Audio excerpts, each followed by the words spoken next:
posso dizer da minha vida de fé nesses primeiros anos lá em Carrancas?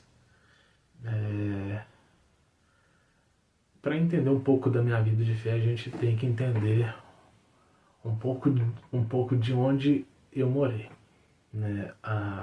Onde a minha família vive ainda hoje e eu cresci e fui criado, está mais ou menos uma distância de 25 quilômetros da cidade. Então na época a gente não tinha carro, só mais tarde que meu pai ele compra o primeiro carro. E eu tô falando isso tudo para quê? Para dizer que a gente não tinha uma igreja perto. Então a gente cresceu sem ter esse costume de ir na igreja. Mas a gente recebeu os sacramentos no tempo certo, quer dizer, mais ou menos, eu vou chegar lá. Mas eu fui batizado lá em Carrancas, eu recebi a primeira Eucaristia e depois eu fugi da catequese de Crisma. Eu saí da catequese de Crisma nos primeiros encontros e não crismei na adolescência. A gente ia praticamente na missa umas 2 ou 3 vezes no ano.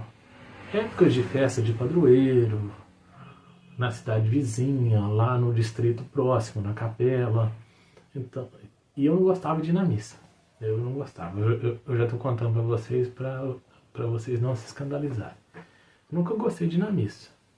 E quando eu ia na missa, eu ficava com o folheto na mão, olhando as partes para ver que hora que ia acabar. Então já estava naquela parte ali, naquele quadradinho, eu falei, opa, já está acabando. Mas eu sempre notava que chegava mais ou menos no meio do folheto, aí parava de seguir. É porque eu não sabia que era a hora da homilia. Então dava um break ali e o treino rendia e eu ficava impaciente, eu queria sair. Era festa, então tinha barraquinha, tinha pula-pula, tinha brinquedo. Eu não queria estar na missa. E depois que eu cresci, né, que eu já tinha a idade de entender as coisas, aí que eu não queria mesmo, né?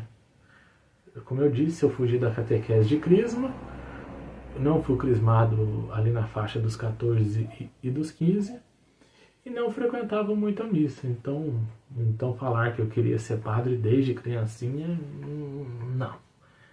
Isso aí não cola, não.